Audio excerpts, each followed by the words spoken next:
Hello बच्चों, मैं सौरभ राज renovate जिंदगी चैनल पे आपका स्वागत करता हूँ। इस चैनल को स्टार्ट करने का मेरा उद्देश्य ये है कि जो लोग जो चाहते हैं अपनी ज़िंदगी को फिर से रीबिल्ड करना, फिर से रीस्टार्ट करना, उनके लिए ये चैनल खास होने वाला है। उन्हें मैं मदद करने वाला हूँ इस चैनल में बहुत अलग अलग कहानियों के थ्रू, अलग अलग टिप्स एंड ट्रिक के थ्रू, सो दैट कि आप अपने लाइफ को फिर से, वो कहते हैं ना भी, जो आज भी के लैंग्वेज में कहते हैं कम बैक करना, तो कम बैक करने में आपकी मदद करूंगा। फिलहाल आज की कहानी में हम हमारे साथ है आनंद कुमार पांडे, जिन्होंने भी हाल ही में नीट की परीक्षा क्रैक की है। नीट जिसमें लगभग हर साल 22 से 25 लाख स्टूडेंट अपियर होते हैं और चंद हजार स्टूडेंट ही सफलता पा पाते हैं देश के जाने माने और प्रसिद्ध और प्रतिष्ठित मेडिकल संस्थानों में, मेडिकल कॉलेज संस्थानों में दाखिला पाने में। फिलहाल Anand Kumar NMCH Nalanda medical college and hospital Patna से एमबीबीएस की पढ़ाई कर रहे हैं।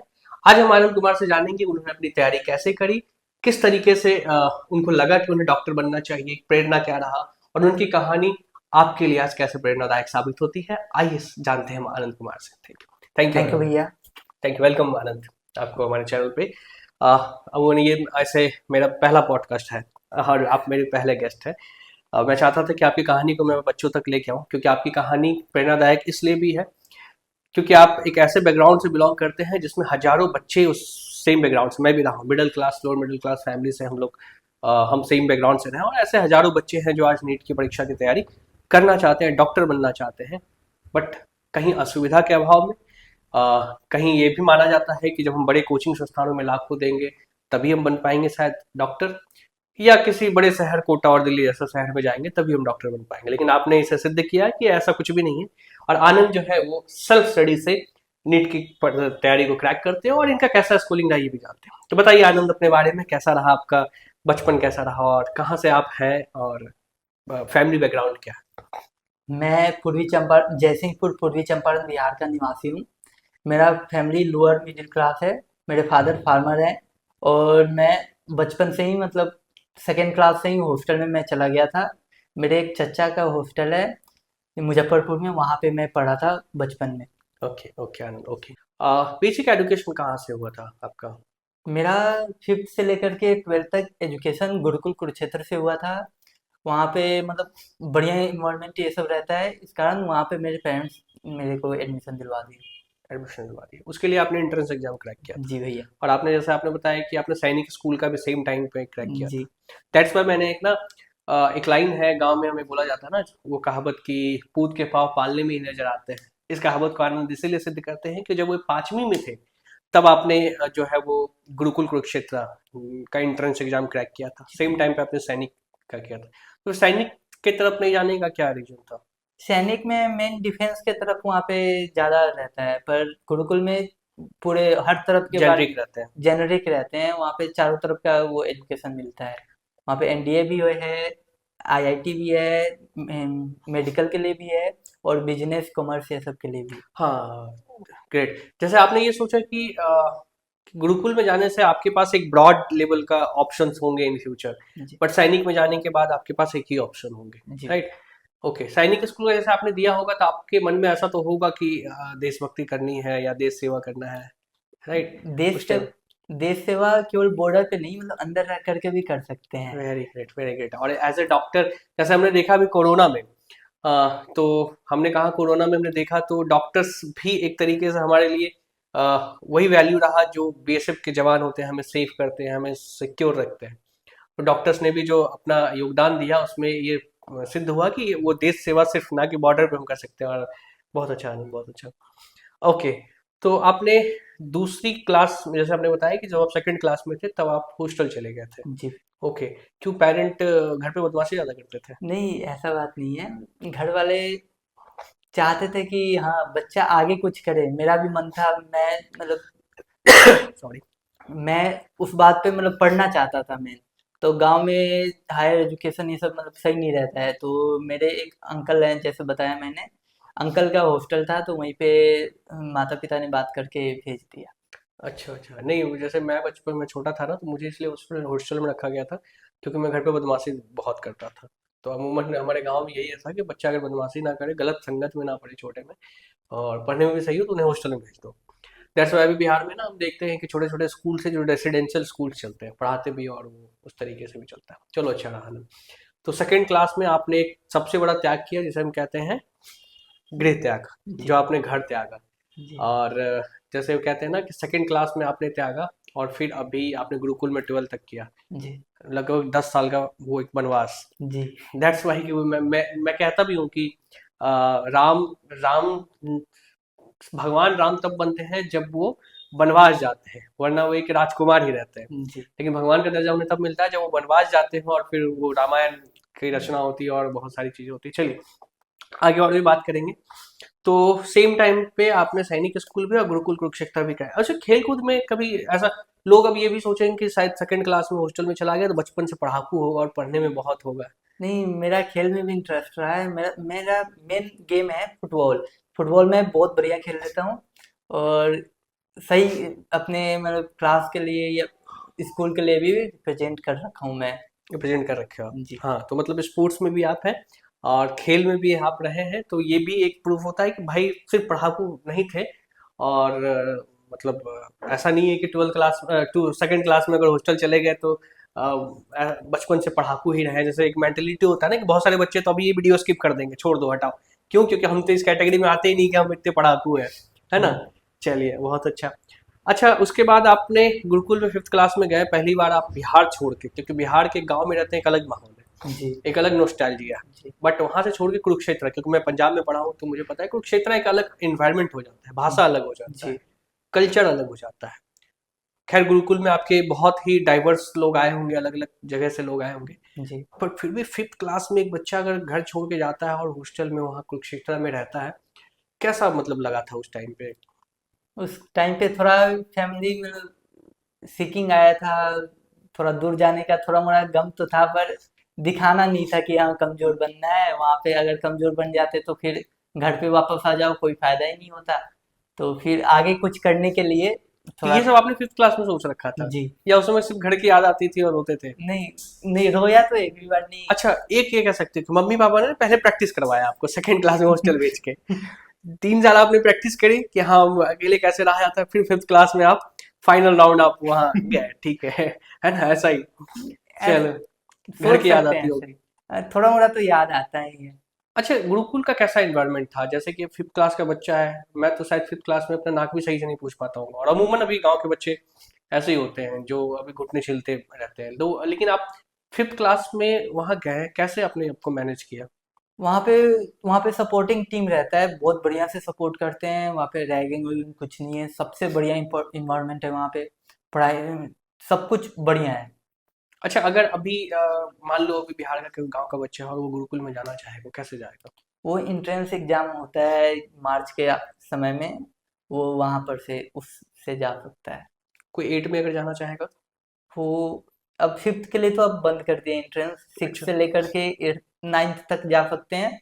फिर 11th में जा सकते हैं, 10th और 12th में नहीं जा 10th और सकते। 12th में जो 5th या सॉरी 6th या 7th में या 8 तक में चलेगा, वो फिर आगे पढ़ेंगे जी अथवा फिर 11th में आइए।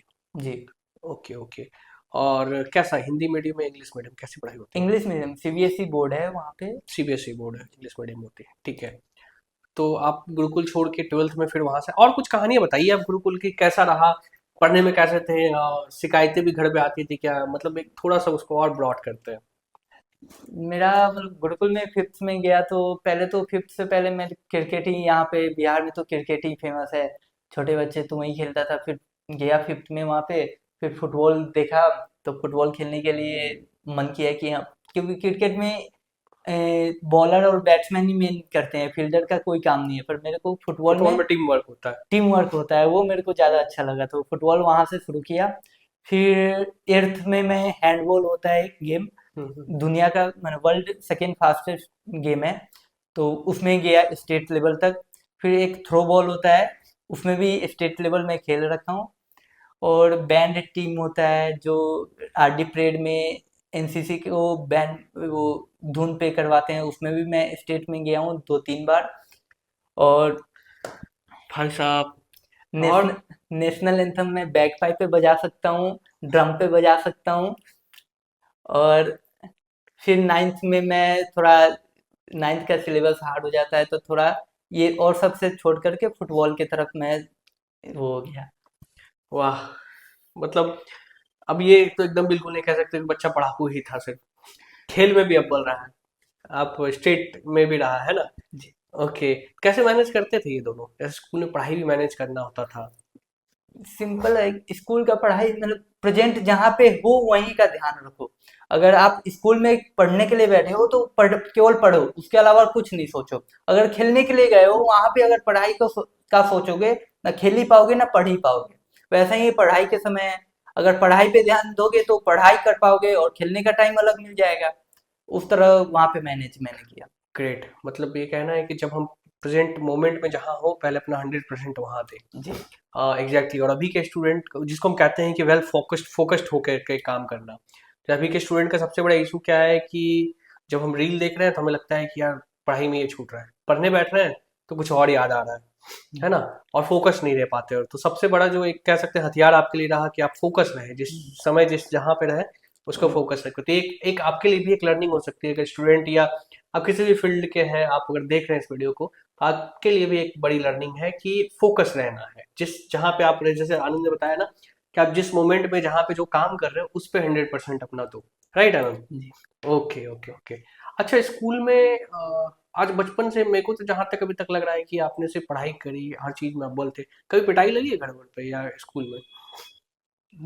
पिटाई अभी याद तो नहीं है। यार मतलब ये सही है।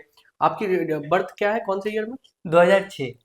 अच्छा, लेट हो गया है। मतलब हमारा क्या था कि हम तो 90s के बच्चे हैं ना, तो हमारे समय तो बच्चा अगर थोड़ा वो, चाहे बच्चा हो चाहे कोई इलेक्ट्रॉनिक इंस्ट्रूमेंट हो, अगर वो सही से काम नहीं कर रहा तो पहले ठोक बजा लो उसको, है ना, दो चार हाथ दो तो सही से काम करने लग जाएगा। 2006 के बाद थोड़ा माहौल जी। चेंज हुआ। 2006 अभी, दैट मीन कि आपकी उम्र 2006 के हिसाब से, फिर आपकी उम्र अभी 18-19। 18-19, हम्म। तो इतनी कम उम्र में आपने स्टार्ट किया और लगभग 24 साल आप जब कंप्लीट कर रहे होंगे तो आप डॉक्टर बन चुके होंगे, जी। है ना, आपका इंटर्नशिप चल रहा होगा, जी। और 26 से 27 में आपका पीजी कंप्लीट हो गया होगा, जी। है ना। ओके ओके, चलिए फिर अभी तो पहले गुरुकुल पे हैं हम, गुरुकुल से भी आगे बढ़ते हैं। अच्छा, गुरुकुल में सबसे 5th क्लास से लेकर 12th क्लास में सबसे ज्यादा मार्क्स कौन से क्लास में थे?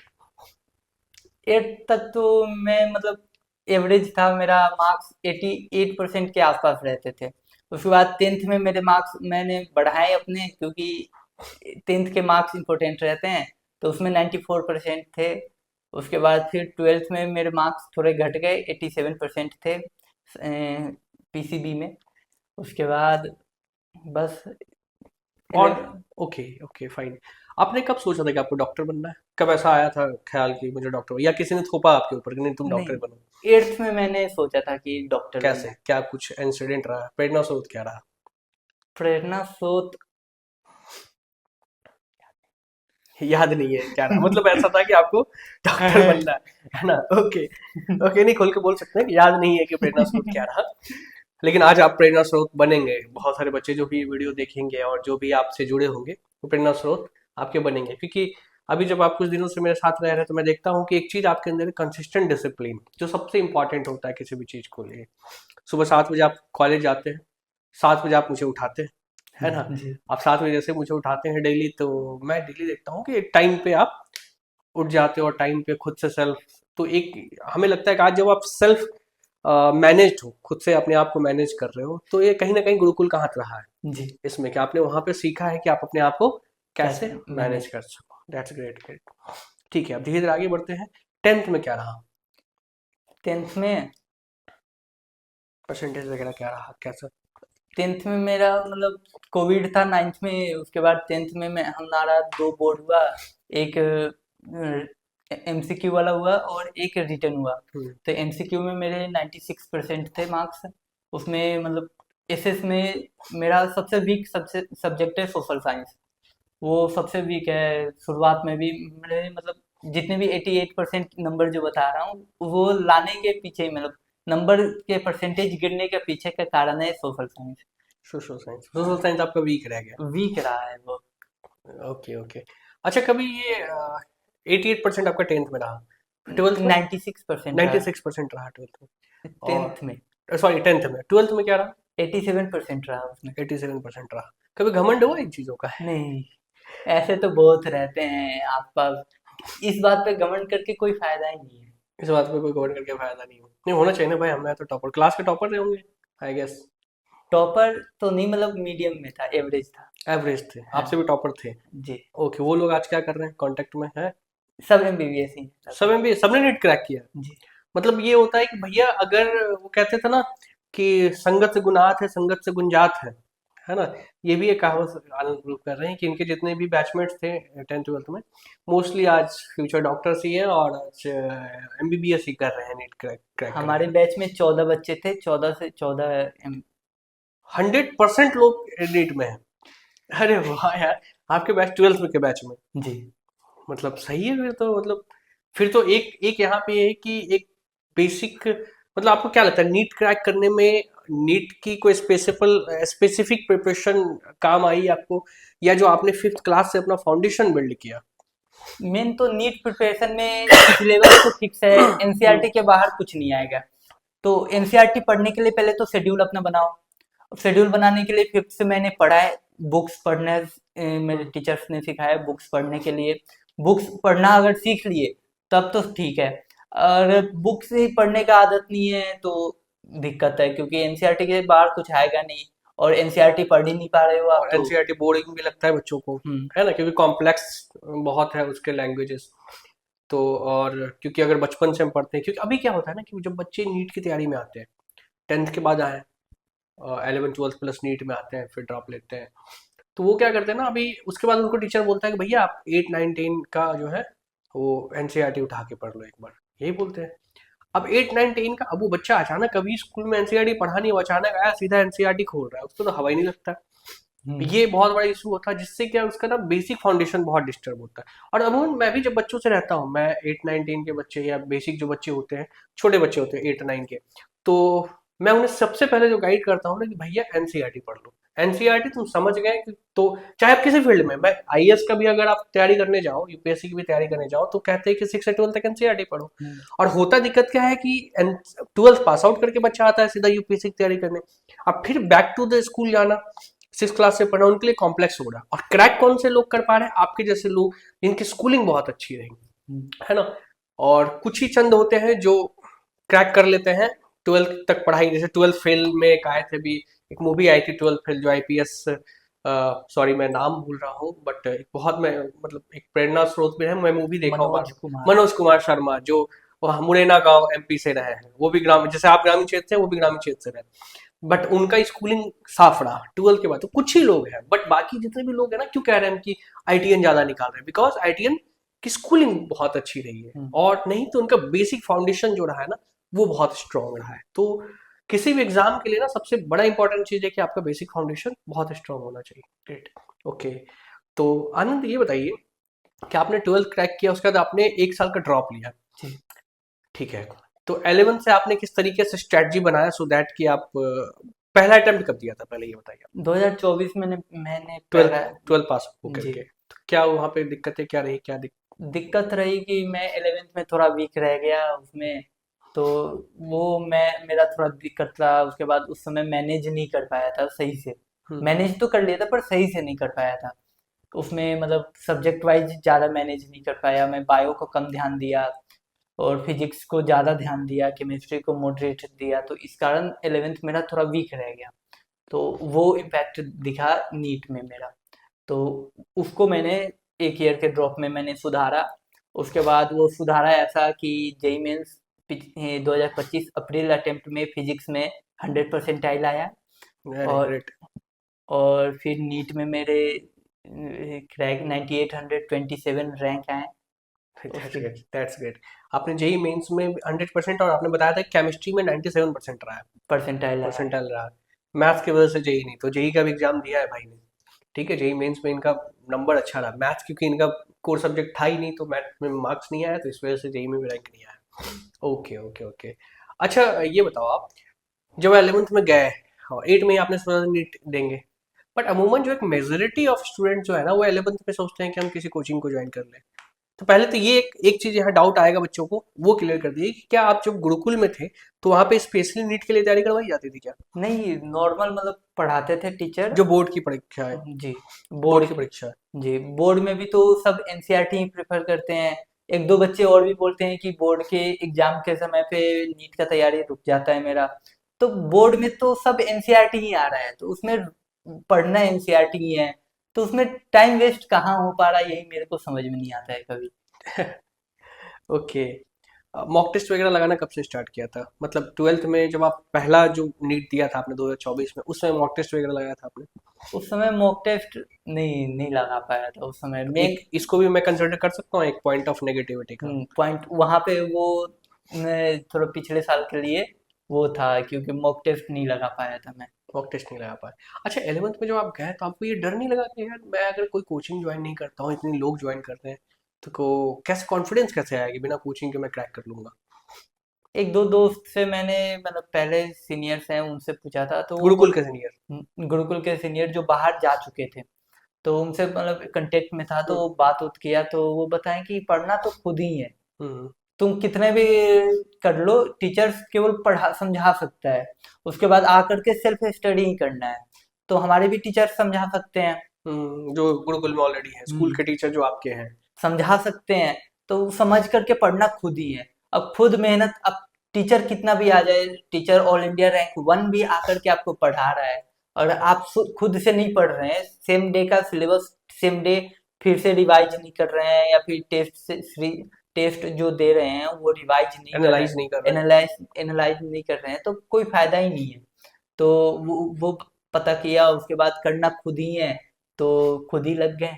खुद ही लग गए कि देखते हैं, हम्म, मतलब ऐसा था, कॉन्फिडेंस कैसा था कि मतलब क्रैक कर ही लूंगा या ट्राई करके देखते हैं? मेहनत करो, फल की चिंता मत करो, गीता से। ग्रेट ग्रेट ग्रेट कर्माण्य वाधिका रस्ते माँ फले सुखदाचन, है ना? जी, ओके ओके, ग्रेट। तो गीता से इन्होंने एक प्रेरणा भी लिया है कि मेहनत करो, फल की चिंता मत करो, कर्म करो अपना, है कर्म ना? करो, फल की चिंता फल मत तो मिलेगा ही, बाय प्रोडक्ट है दैट इज। करो। ओके। अच्छा जब आप कभी हताश भी होते होंगे, कभी डाउटफुल होते होंगे अपने आप को लेकर के? डाउटफुल यही कि मतलब ज्यादा मेहनत करो, कम मार्क्स आए, फिर वो सोचा कि अच्छा कोई नहीं, ज्यादा मतलब क्वेश्चंस है मेरे सीखने के लिए, जो मार्क्स आ गए मतलब वो मेरे को आते हैं।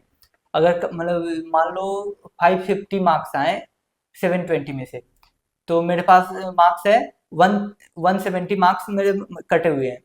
तो 170 मार्क्स के जो क्वेश्चन है वो मेरे को सीखने हैं। तो वो मेरे पास मैं सोचता था कि ये अपॉर्चुनिटी है कि मैं मान लो कि गलती से अगर सब सही कर देता 720 में, मतलब मैं घमंड में आ जाता कि मेरे को सब आता है, तो वो थोड़ा मेरे को लगता है कि भगवान मेरे को नीचे ही रखना चाहते थे कि हाँ, तुम घमंड में नहीं आओ, अभी बहुत चीज सीखना बाकी है, ये सीखते रहो, अपने आप आगे हो जाएगा। That's great, that's. ट्वेल्थ में जब आप आए, सॉरी जब आपने पहला नीट दिया, आपसे नहीं हुआ, तो कॉन्फिडेंस लो हुआ होगा। लो तो हुआ था, पर लो पर ये करने पता था कि किस वजह से नहीं हुआ, ये रीजन पता था। रीजन पता था मेन, और उस रीजन पे मैं अगर मेहनत करूंगा तो मेरे को फल जरूर मिलेगा, ये ये मुझे। पता था, ये पता था, दैट्स ग्रेट। कि अगर हम फेलियर होते हैं और हमें पता हो कि हम फेल क्यों हुए, अगर अपने मिस्टेक्स अपनी गलतियां पता है, तो हमें पता होता है कि हम उसे फिर से कम बैक कैसे कर सके, राइट? जो मेरा चैनल का उद्देश्य है कि हम ये बताएंगे कि जीवन में जो आप गलतियां कर रहे हो, उस गलतियों को फिर से कैसे सही करो, राइट? सो दैट कि आप फिर से अपने आप को कम बैक कर सको। तो आनंद ने भी उसी तरीके से कम बैक किया कि उनको अपना मिस्टेक पता था। अगर आपको अपनी गलतियां पता है तो आप कम बैक कर जाओगे, दैट्स ग्रेट। ओके आनंद, तो जब आपने दोबारा नीट दिया, ओके, तो पिताजी को पता था कि आप डॉक्टर की तैयारी कर रहे हो, या वो चाहते थे, क्योंकि अमूमन वो भी चाहते थे कि डॉक्टर की तैयारी करो, या आपको घर से मतलब क्या था, कैसा सपोर्ट था घर से? मेरे पिताजी का मन था कि मैं एनडीए में जाऊं, डिफेंस में जाओ, दैट्स व्हाई डिफेंस। उन्होंने सैनिक स्कूल का एग्जाम दिलवाया था फिर जी, तुम्हें। ओके। उसके बाद मेरा मतलब डिफेंस की तरफ वो मन नहीं था। उसके बाद फिर ये वहां पर गुरुकुल में भी डिफेंस का ऑप्शन है एनडीए, तो मैं 11th में बायो ले लिया, तो मेरे पिताजी गुस्सा हो गए कि क्यों ले लिया।